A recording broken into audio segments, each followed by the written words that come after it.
This video is going to show you exactly how you can create content for your business in 2026. Now, 99% of businesses on social media have absolutely no idea what they're doing. They're posting, they're trying, but nothing's actually working. But then there's that 1%, and you see them every day. Brands coming out of nowhere, building massive businesses off the back of content, and turning social media into their number one source of driving customers to their business. I've been in this space for 4 years now. I started as a video editor, generating hundreds of millions of views for some of the biggest podcasts and creators in Australia. Then I got bored of that and decided to make the pivot to start working with businesses in Australia, helping them grow through social media content. And what I've learned is that this skill, the ability to create content that actually works, is one of the most powerful things you can learn right now. If you genuinely get good at it, you can grow any business, generate customers on demand, and honestly never be stuck again. But this isn't new. Everyone knows in 2026, if you have the ability to generate attention, then you're going to have no problem making money for your business. Best part is, after watching this video, you're going to realize it's not as hard as you think. I'm going to walk you through the full system, from building your brand to understanding what actually makes content perform and how to start creating even if you've never made content before. All right, let's get into it. Chapter 1, branding, customer, and goals. So before you post a single piece of content, the first thing you need to think about is, why should people actually care about you? And what do you have to offer them in your content? For me personally, it's helping businesses grow with social media. People follow me to watch me do it for other businesses and also learn from me of how I do it. A lot of people fail on social media because they post for selfish reasons, whether they know it or not. The reason this is a problem is because it's not you that decides whether you succeed on social media or not. It's completely dependent on how other people receive your content. So with that in mind, the first question you need to ask yourself is, when you go to create content, what's a viewer actually going to gain from the content you put out? Like I said, going back to my point, people get entertainment through me going into businesses and telling the stories of them, as well as business owners get education from me to see how I actually do it. So I have this flywheel of creating content, getting views to perform. People see the videos that perform and want to know how I actually do it. So that's the value I provide to other people, and I always think about them before I think about what I want. So that's the process I take whenever I create content for myself or for clients. I think about how a viewer is actually going to receive this video, what value is going to be provided to them. So for Babja, who's the Polish deli client I helped that was 30 days away from going under, it was entertainment and a bit of emotion. Basically, I found out that her business was 30 days away from closing, so I knew that if we told the story of what was going on, people would be so encapsulated by it. And hearing that it was 30 days away from closing, they were then invested in the series and knowing, is she actually going to survive this? My other client, Cal, who's a watch dealer, it was entertainment as well. It was also things like people would watch him for the latest news in the watch industry. They were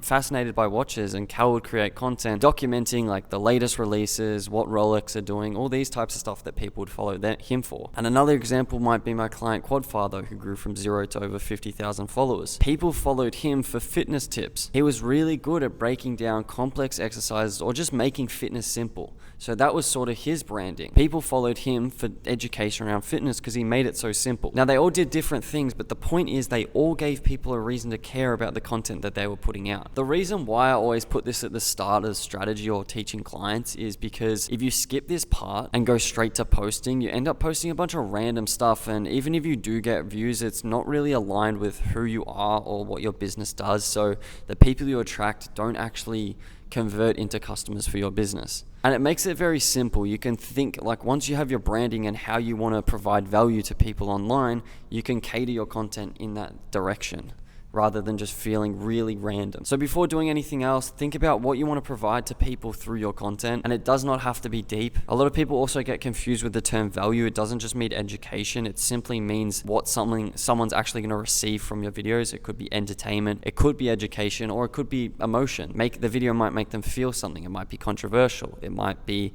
emotional, it might be wholesome.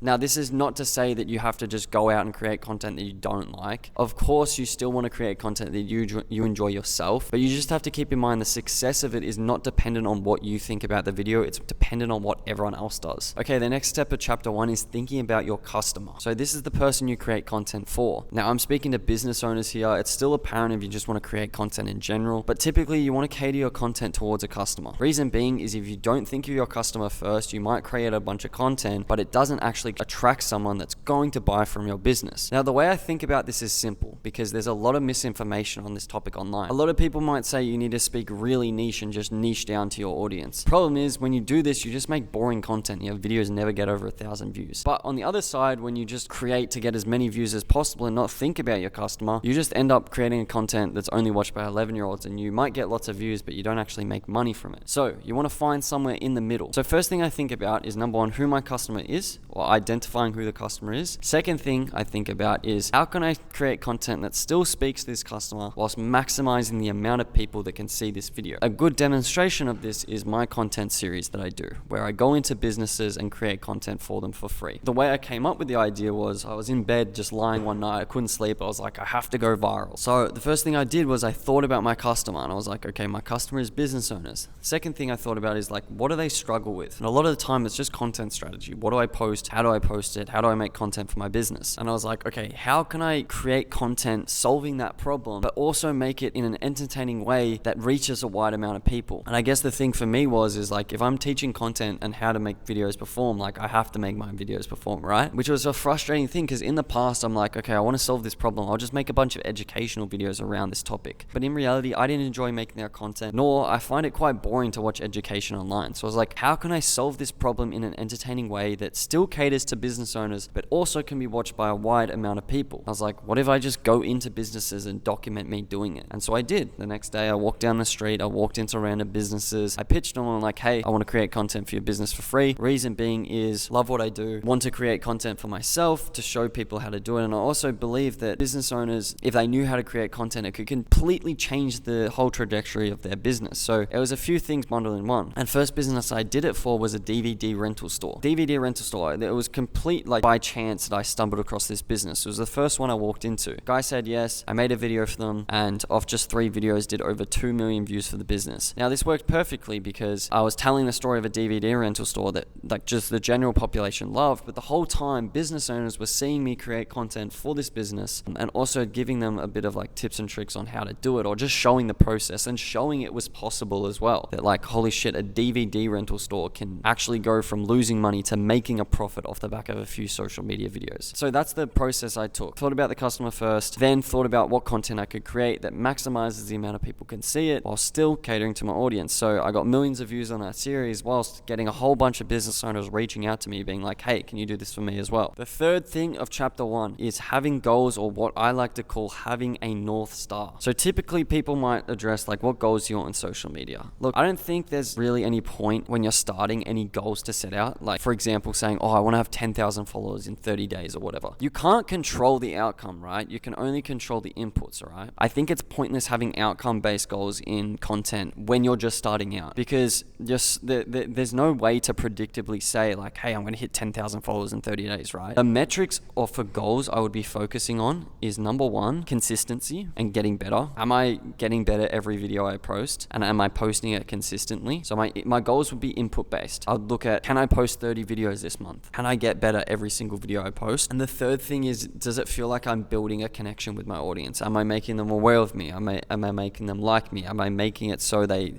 trust me? So I would only focus, I would just, like, come up with some input-based goals, because the inputs is going to actually equal the outputs. As soon as you can post consistently, get better, that's what's going to lead to actually getting more followers, etc. But the main point of this is having a North Star. I think it's critical when starting out in content that you have a strong reason behind why you are doing it, because the reality is it's pretty uncomfortable when you start. Like, it's a weird thing to set up a camera, speak to it.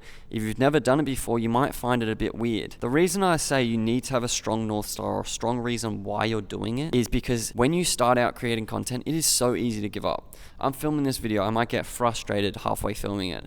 I'm like, I still have to edit it. You know what, like, stuff this, it's not good. The reality is, if you post consistently and get good at it, we all know what can happen to your business. Like you see my clients and what's happened to their lives, right? Everyone knows that if you can get good at creating content, like, you can literally change your life. But a lot of people give up in that first 30 to 90 days, right? That's the hardest part. You're just starting it out. You need to have strong reasons behind why you're doing content that will allow you to bypass and get through that first phase that's a bit challenging. Because a lot of people just give up then and miss out on, like, all the glory or what could be for their life if they just stuck through it. And this was big for me because I was doing all my content for other people and I didn't really have a strong reason behind why I would do it for myself. So I always went to do content, but I never stuck through it. But that all changed when I adapted my business to be more scalable. So one, there was a more reason or more incentive for me to actually create content because it directly correlated to more money. But aside from that, I would focus on more personal reasons behind why you want to create content. The things for me was I want to travel the world, and creating content would allow me to do that because I can go travel the world and create content for other businesses. And then number two, I just have family reasons. Like I want to take care of the people around me. So creating content is going to allow me to actually build up my business and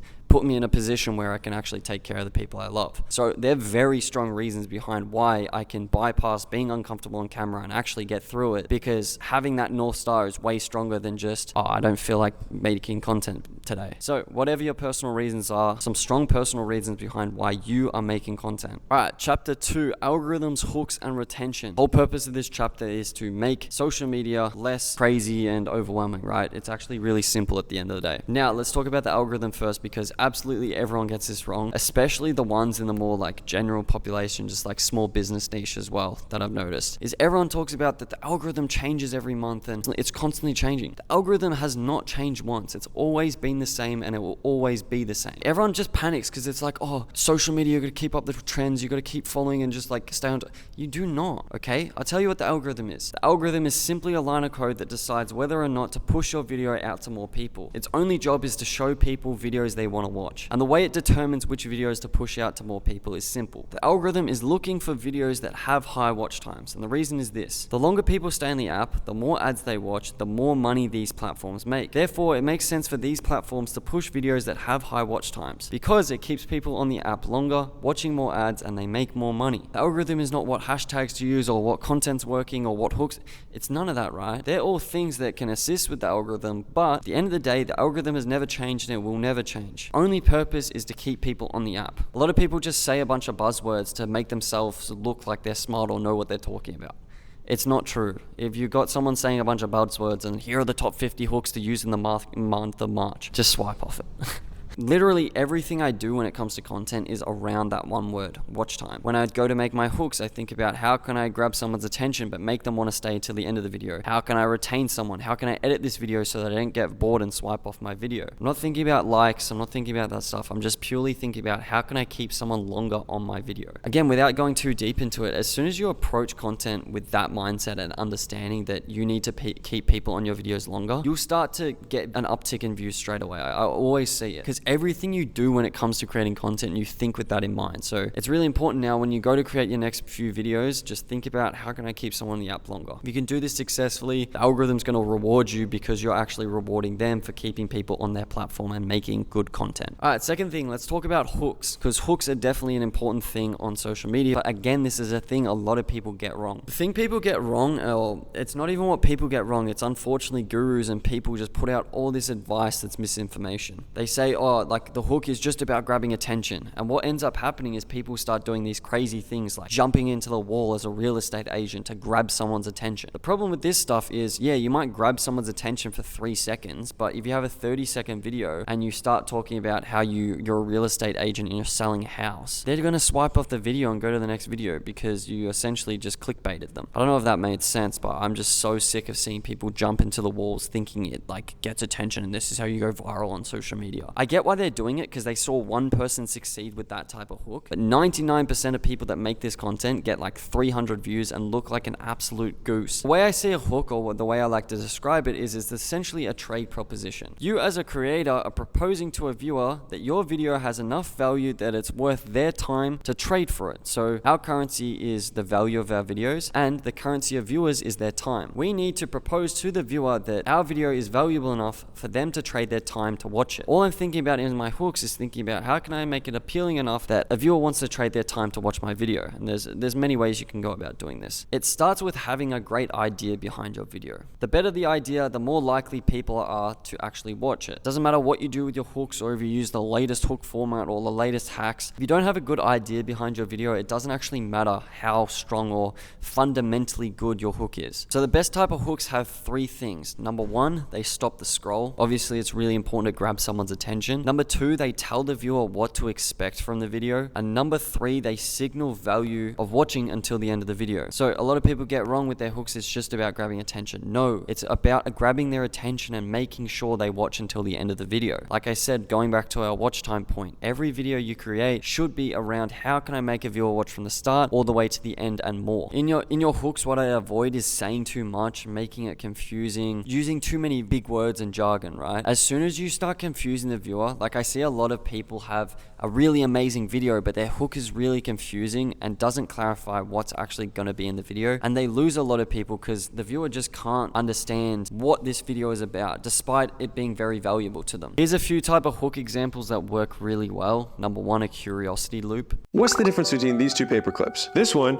you can buy 1,000 for $5, and this one alone costs over $200. So this video opens with a question that makes the viewer curious as to what the answer is, and essentially it achieves watch time because they're now curious to have the answer, and they will keep watching the video until they have that answer. Question based is another one that works really well. What's some tips on getting Rolex to sell your first watch to you? At retail? You can essentially find a good idea, which for this one, it's how to get a Rolex at retail. That's an amazing idea because it's a problem or a question a lot of people have. So they want to know the answer to it. Instantly, they know what the video is about, what to expect from it, and they're going to stick around to the end to actually find out the answer, which achieves a high watch time. Number 3 is a teaser hook. 2, 3, 4, 5, 6, 7, 8, 9, 10. For me? Hello? Yeah. So there's teasing some part of the video that's really interesting or just extravagant and just cutting it off before you actually reveal what happened. And then you want to place that part later on in the video because then it's going to incentivize the viewer to watch until that point to find out what happens. So at the same time, that achieves a high watch time. And the 4th type of many hooks is a pain/problem solving one. So you picked up your fashion girls, but you still don't know how to style them. What do you mean? Literally put all our best pieces on. It literally fit us perfect. Sizing and statement pieces are important, but you need to get a few things right first. So this video calls out a problem the viewer has, which is you just bought your fashion grails, but you don't know how to style them. Viewer's going to watch that video to see why it's a problem and also receive the solution to it. So that's hooks. Subscribe because I'll make some more videos specifically on how to make a great hook. But the 3rd part of chapter 2 is retention. Since we know the way to make our videos perform on social media is by achieving a high watch time, we want to think about retention. So how can we incentivize our viewers to watch our videos longer? And there's a few things you can actually go about it. It excites me sharing this information to a lot of people because as soon as they have this knowledge, they start getting really creative with how they can actually incentivize a viewer to watch until the end. So for me, when I was editing videos for people, I would do teaser hooks or I would put text hooks of like, you won't believe what happened, right? Anything I could do to encourage a viewer to watch my video longer, I would do to like finite details. And all those little things would help increase the total watch time and just push my video out to millions and millions of more people. So in my own content, I do it through things like, I can't believe what happened next. Last week I made content for a Polish deli that had 30 days left until it went under, and I still can't believe what happened next. So this emphasizes that the viewer should watch to see what happens. There's so many ways you can go about it, but just having this information, you'll be able to identify in your own content and inside your own business what things you can do that would encourage a viewer to stay longer. For example, going back to that teaser hook example, that got 40 million views on TikTok because of a teaser. All right, chapter 3, what content is actually working for businesses? Problem I see businesses make is when they think about, oh, I need to use social media to promote my business, the type of content they do is just going straight to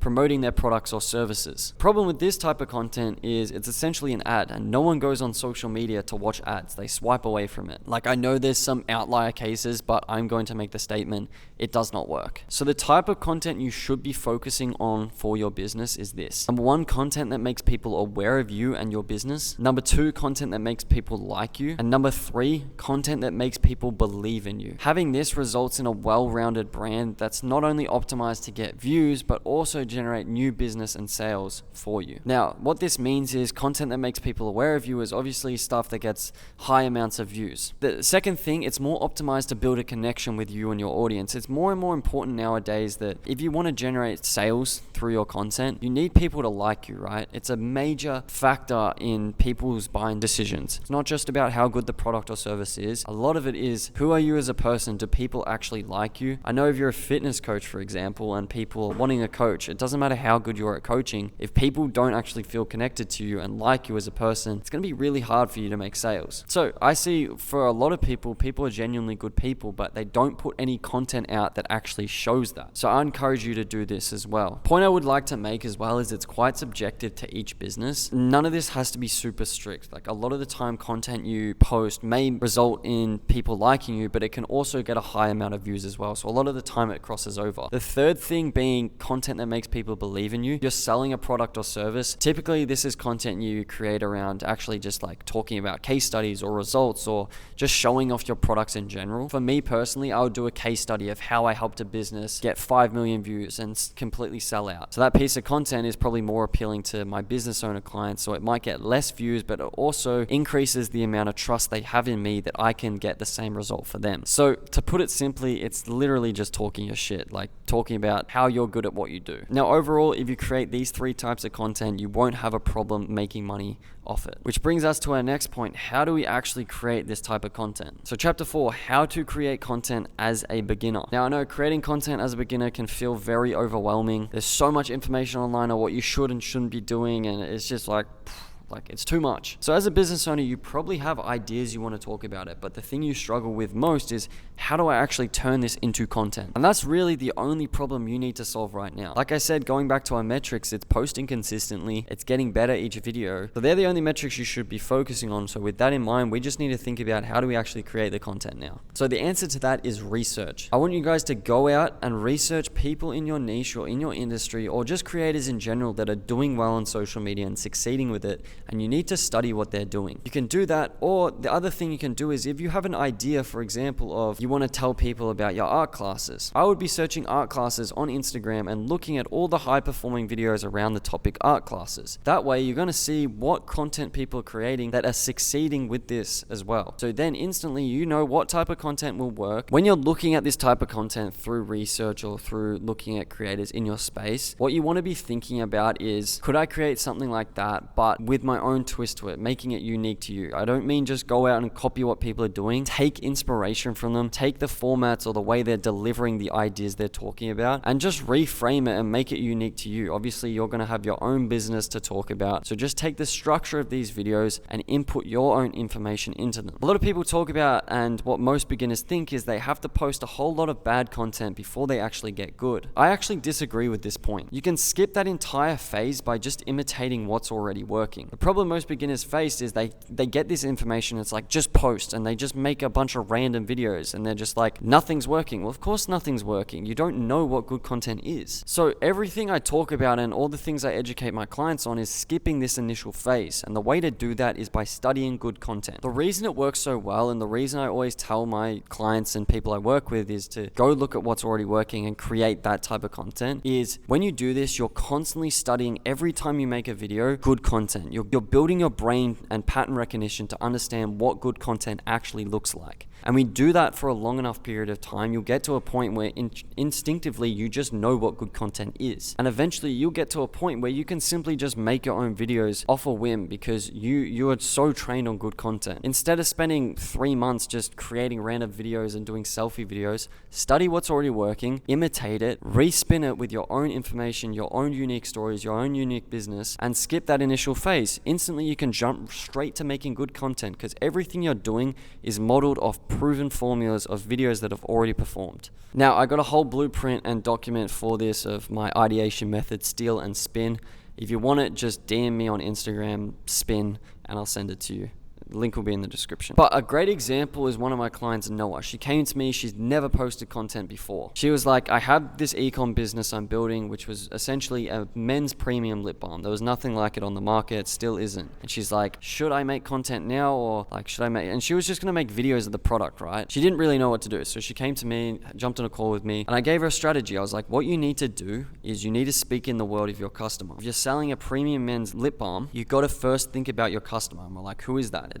It's a man that likes taking care of themselves. They're probably into fashion. They're probably into self-care, taking care of their bodies, things like that. So with that in mind, I was like, you need to go and think of what type of content or ideas would appeal to these people. And so she did. She started researching like men's care, men's health, all these types of things, and was seeing the videos that were performing. Things like hairstyles for men, what grooming products they need, what pants they should get, what watches or accessories they should do, or like skincare tips and things like that. And then she found formats of content that was already working, and she combined all of this stuff and started making videos. On her 5th video, she got over 1.6 million views, just modeling what was already working and seeing what her customer was interested in. Her biggest thing was like, I don't want to make content that doesn't work. Her biggest fear was like getting on content and just being weird and uncomfortable and cringe. I was like, you don't have to do that. You just have to go model what's already working and just spin it in your own unique way. She did that, 1.6 million views on her 5th video, and she skipped that whole entire phase that everyone says you have to go through. Because I gave you guys so much value, I'm going to plug my services. If you want to work with me and my team, there's going to be a link in the description. I'll leave it at that. This is for people that want to go a bit more than just YouTube videos. But that's going to end the video. I hope I provided a lot of free value. Comment below and subscribe what type of content you guys want to see, because I want to do more of these. I just set my phone up and I was like, this was pretty fun. So I'll do more of these. Yeah.